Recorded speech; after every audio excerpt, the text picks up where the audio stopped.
Hey friends, Grant Baldwin here with a very special episode of the Speak Aloud podcast. Now, if you've been paying attention to this podcast lately, you've probably noticed that we were getting very, very close to releasing our 500th episode, which is absolutely crazy.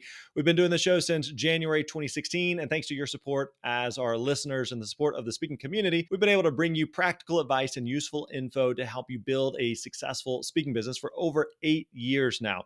And the good news is we are not going anywhere at all. In fact, we've got some really cool stuff planned in the works for you, starting with a special series leading up to our 500th episode. So here's what we're going to do. For the next few weeks, we're going to be bringing you advice and insights from a wide range of voices across the speaking industry, including some of our TSL coaches, former students, and some of the top speakers out there today. Today, what we're going to do is we're going to be featuring some incredible female speakers who are sharing their wisdom and advice from decades of combined experience. We're going to be kicking things off today with TSL coach and speaker Michelle Anora on the importance of knowing your audience and the people that you serve. Take it away, Michelle. Hi, friend. Michelle here. I'm one of the speaker coaches at the Speaker Lab. And when I think of the question, why is it important to know exactly who you serve and what problem you solve for them?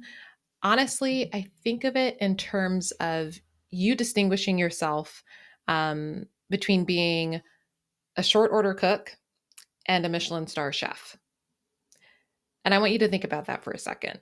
What does a short order cook do? A short order cook takes whatever order anybody throws at them, and they're basically a jack of all trade, master of none. They don't get paid like a Michelin star chef because they don't have a specialty or something that causes them to stand out and be paid extra and above because they're that good.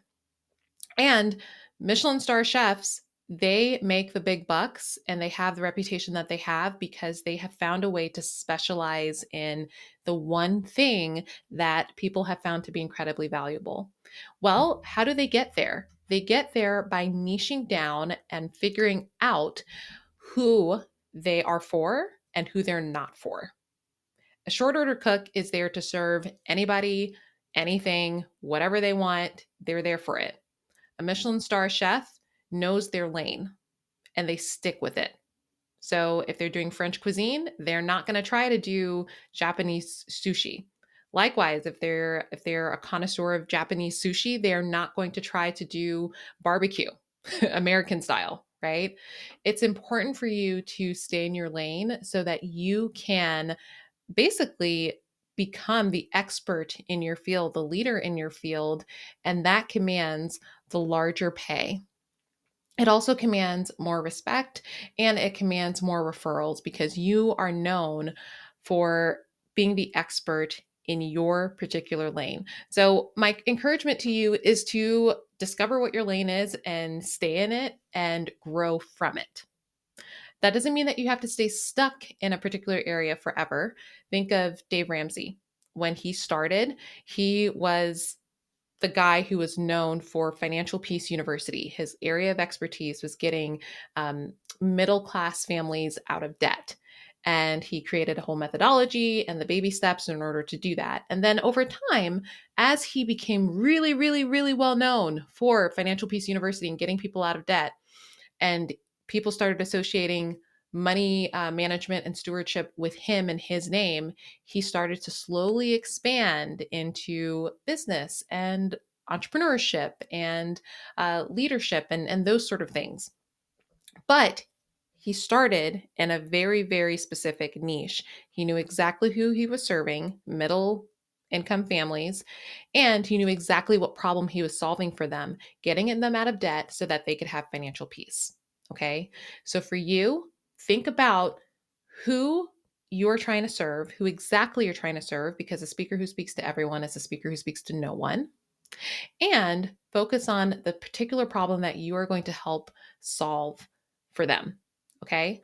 Um, and by the way, solving that problem doesn't mean that you are responsible for the outcome of what happens. You're basically providing a solution and it's on them to take you up on that solution or not.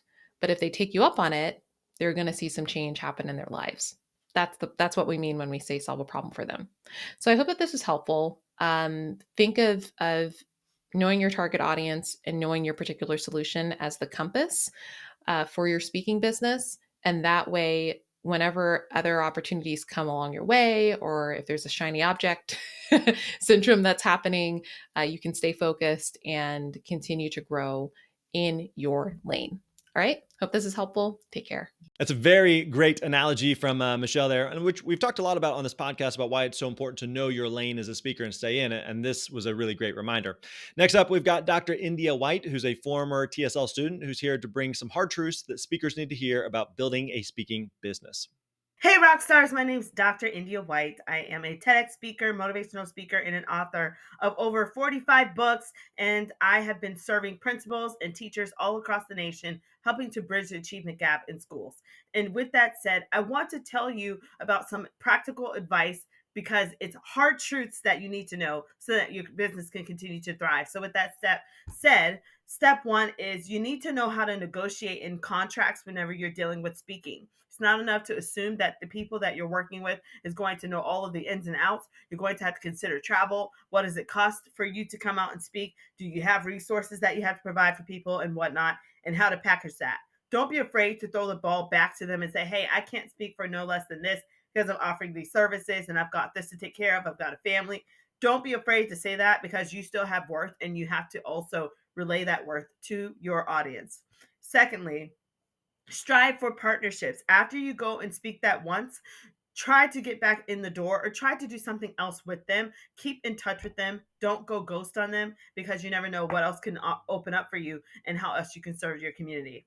The next tip that I have for you is to remember to get testimonials from the stage, whether it's after you get done speaking and you get a video testimonial, or if you send a survey and then you get an email testimonial. And sometimes even during your talks, you can get testimonials from people on the stage by asking them to tweet out something on social media. And so those are some great ways to get some testimonials for you. Another thing I want to leave you with, another tip, is to learn how to deliver and learn how to be flexible because sometimes people will come to you and they'll say, oh, well, we wanted you to speak on this, but actually, can you speak on this instead? Or they'll say, well, I thought I had an hour and 30 minutes for you, but I only got 40 minutes now because we went long with our keynote and things like that. So whenever you're in situations like that, be very flexible and be very open.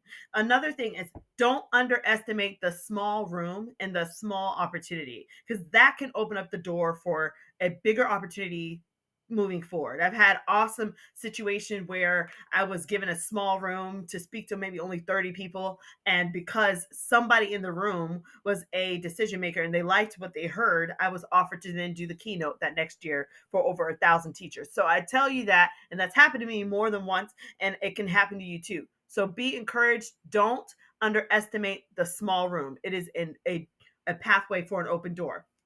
I also want to encourage you to make sure that you understand that business can get sticky. You can have conferences that will cancel. You can have contracts that cancel. People will say, oh, well, we ran out of money in the budget. We don't have it now. We thought we'd have this. Be encouraged and continue to move forward, but make sure that you have your ducks in a row. Make sure that your invoices make sense and make sure that you can still get paid for the content that you're delivering and the services that you're providing and that you're not going to be ripped off.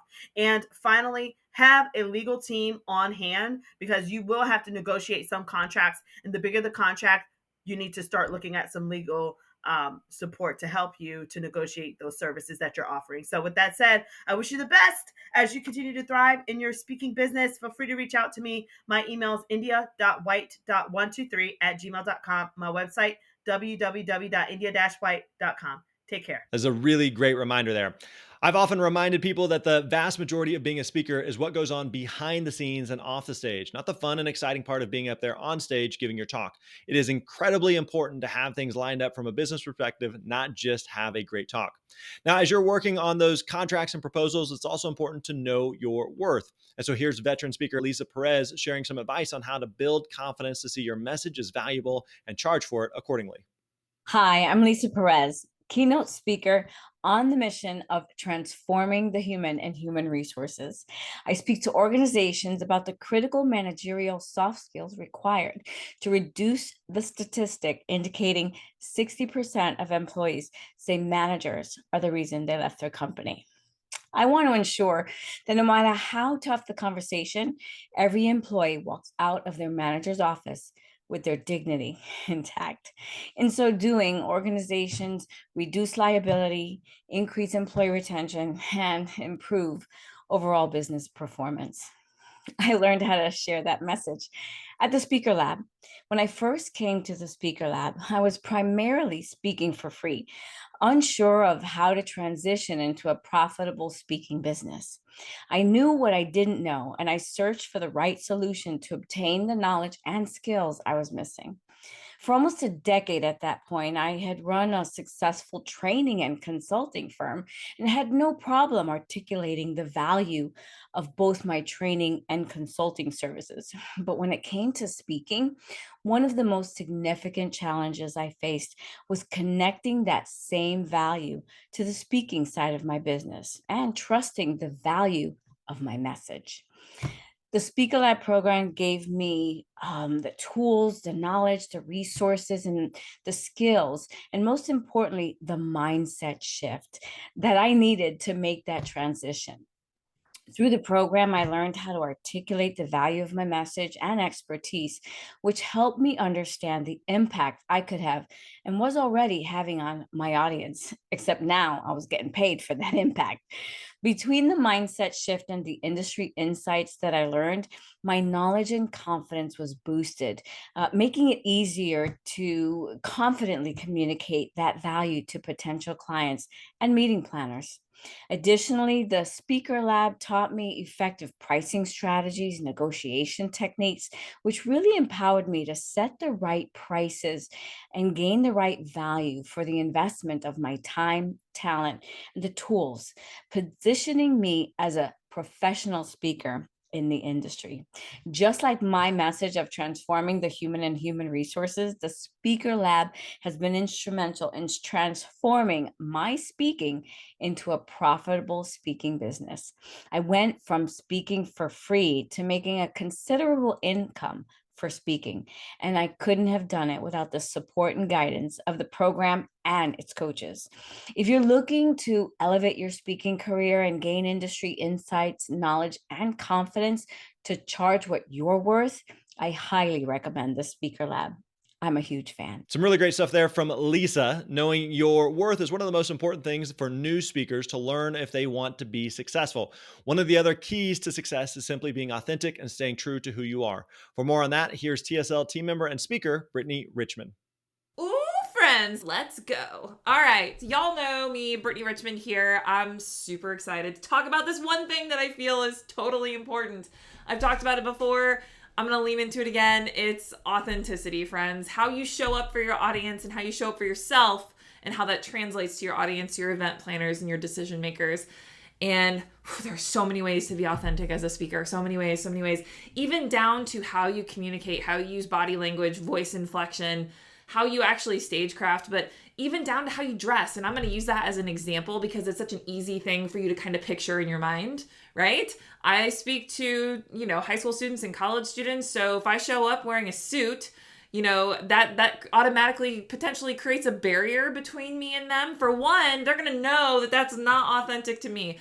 Authenticity is picked up on so seriously and so fast that then that translates into your message and how they trust you. So really answering that question when you're building your signature talk of so what, why should I care about what this person has to say, that buy-in to you right away, that is everything you do, friends. It's from when they see you, they're automatically thinking, do I have a connection with this person or not? So it's just really simple. I want you to feel comfortable in what you wear and what you say and how you present. It should feel natural and authentic for you. I mean, I challenge you to go look at other speakers. You're going to see some speakers that stand on stage in 3-piece suits because that's their energy, that's their vibe.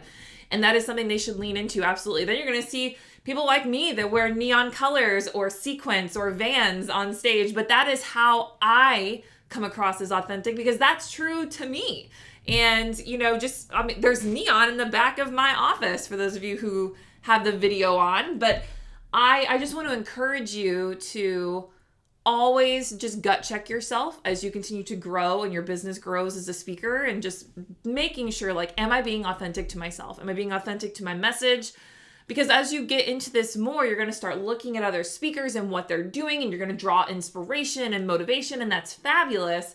I just want you to be careful, because just because something is working for them doesn't mean that's what is meant for you, right? I want you to lean into who you are and speak truth to that, because your audience is going to know whether you're being authentic or not. And I think there's so much power in authenticity in terms of trying to communicate a message, therefore creating influence and transformation, which is essentially what we want to do as speakers, right? And I think that that is a simple process when you can show up and be authentic. And there's a balance between being 100% yourself and professional too, right? So marrying the two into what works for you is going to just radiate and be amazing. And this is one of the things I love about the speaking industry is you can be yourself. It is celebrated. It's what's create momentum and in our referral business, and it holds true to who we are. And that's not just in, who we are as a person, but our message too. And I think that there's so much value in authenticity. So I'm just going to continue to support you on your speaking journey and remind you from time to time to continue to be authentic, and always understand that that we're not for everybody. Our message is not for everybody, but you can't say the wrong thing to the right people, right? All right, friends, go be great. Talk with you soon. Bye. Thanks for that, Britt. That is a great reminder for all speakers, no matter what stage of your speaking career you're in right now. Now, our next piece of advice comes from Sarah Murray, who's a successful speaker and one of our newest team members here at the Speaker Lab. Sarah has some great tips on how to build credibility and leverage your creativity as you're getting started in the speaking industry. The biggest piece of advice that I can share, especially when you're just starting out, is that if you have the opportunity to do an unpaid event, definitely, if it fits your business model and you're able to do it, if you take the unpaid event, don't do it for quote unquote free. I would put a proposal together and I would say, my fee for this talk is $3,500. My fee for this talk is $5,000. But then I would do a second line item where my business would sponsor 100% of that fee in exchange for marketing assets. So I wanted video testimonial, written testimonial. Leave me a LinkedIn reference. May I use you as a reference? Name, title, email, contact info, logo. Can I use you as a reference on future speaking engagements as I'm prospecting? And I did that a handful of times leading up to my first paid opportunity. And I feel very confident that the reason I was able to charge so much for my first paid opportunity is because optically I looked like I had been presenting to a lot of these big companies. That prospect didn't know that those were unpaid opportunities. So I think in terms of at the beginning, especially, there are other forms of currency that's not always money, especially when it comes to building out your marketing assets. So that was really served me well. Another thing that was really helpful is if I did a virtual event, what I would do at the end of the virtual event is I would send out a Google Forms survey, and it would ask, a handful of easy 1 to 5 scale questions. But then I would also give a one line item for what was their biggest takeaway from the session. And then also if they would be willing to leave me a testimonial. So because I did that, 2 things came out of that effort. First, I had a ton of testimonials from people because I did that feedback survey. Second, by asking people what their biggest takeaway was, it really helped shape the future of where my talk is today. So I had one slide about listening.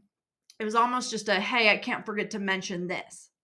So many people in those surveys talked about that was one of their biggest takeaways, that now I talk about listening as a significant portion of my presentation because of feedback from the free events that I did and the audience surveys that I did.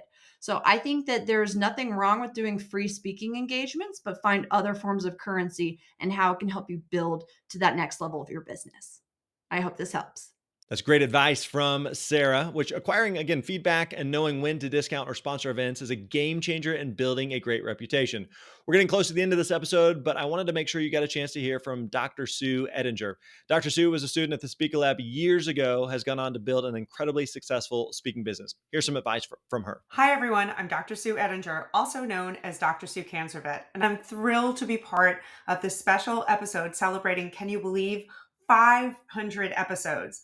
I first found Grant back in 2015 when I started my speaking career. Back at the time, I was a full-time practicing veterinary cancer specialist, and Grant has coached me and mentored me over the years, and I have found his podcast to provide so much valuable support and information. And currently, I'm able to be in practice 50% of the time, and then I'm speaking the rest of the time. And I have to say, speaking is really my happy place.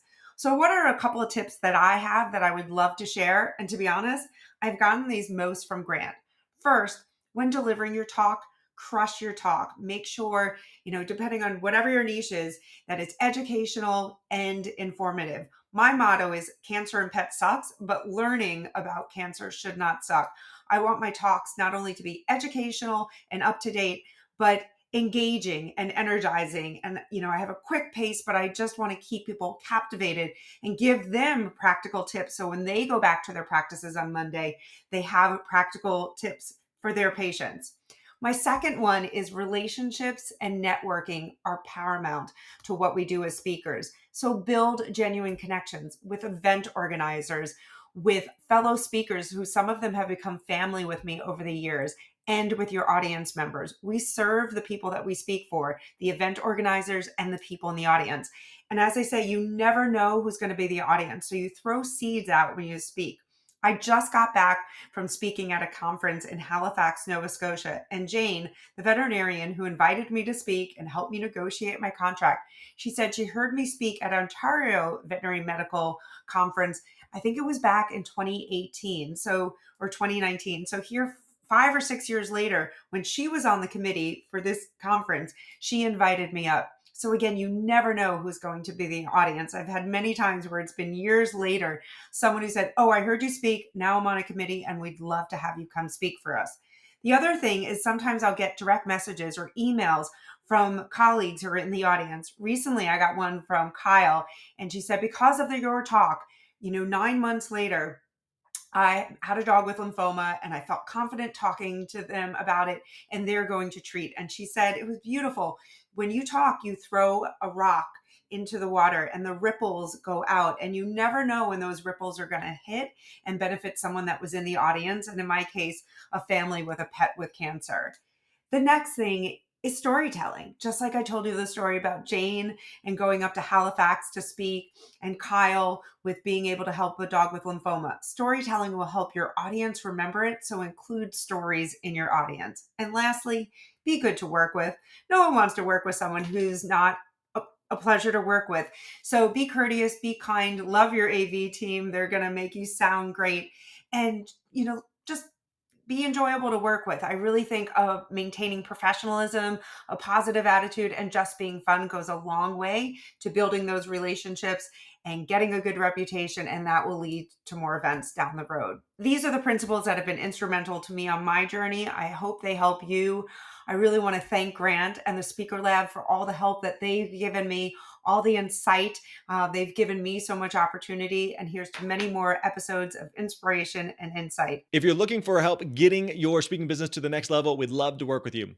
As we close out this episode, here's a few tips from Dr. Stephanie Dogood, a TSL student and successful speaker, on how to make the most of working with the Speaker Lab. Hello, speakers. I am Dr. Stephanie Dogood of Dogood Leadership, and I'm just thrilled to have the opportunity to share some nuggets with you on this 500th episode of the Speaker Lab podcast. Now, I've been asked to share some advice as a former student of what might be some great tips or ideas that are the number one pieces for a new or aspiring speaker. But as an educator, I actually have 3 things that I wanted to share with you. Number 1 is the map is there. If you've signed up for this program, you know that it is in a sequence. There is a guide.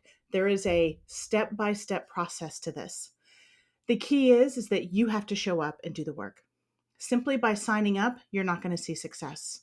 You have got to be willing to dig in and do the work. So that's step 1.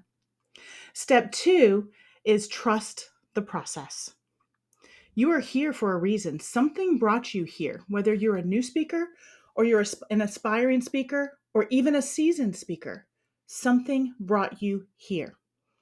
You need some sort of guidance. You need some sort of refinement. You need some sort of assistance. So trust the process. Don't go, "Ugh, I've heard that before. I've tried that. It doesn't work." They are successful because they have a process that works. Trust the process.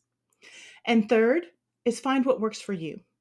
So beyond the videos and the tasks that they ask you to do throughout that help you along your journey, you also have opportunities to join an online community and work with coaches and maybe have an accountability partner that's part of your group or another group that you found online. Perhaps you want to do all of the above, but find what works for you and be consistent with it.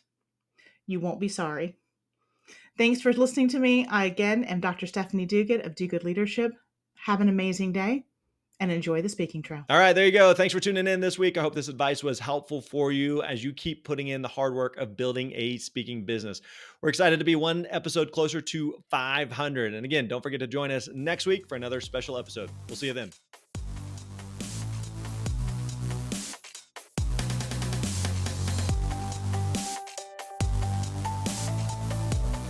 Hi, friend. Are you ready to get serious about taking your speaking business to the next level? Maybe you are someone who is looking for ways to book more paid gigs, or maybe you're trying to figure out all the different things that go into building a successful speaking business. Or perhaps you are an experienced speaker who wants to scale your speaking business to multiple six figures. If that's you, I'd encourage you to visit thespeakerlab.com/call. Again, thespeakerlab.com/call and book a free, no obligation call with our team. And if you're not quite ready to take that leap, I don't want you to hesitate in checking out all the free resources that we have available to you on our website, including this podcast. So head over to thespeakerlab.com. Again, thespeakerlab.com. Find hundreds of blog posts, how-to guides, podcast episodes, email scripts, proposal templates, and so much more. Finally, I got a big favor. I would love for you to leave us a rating or review for this podcast. We read every single one, and it also helps other speakers find valuable free resources that they can use to build their own speaking careers. As always, thanks for listening, and we'll see you next time.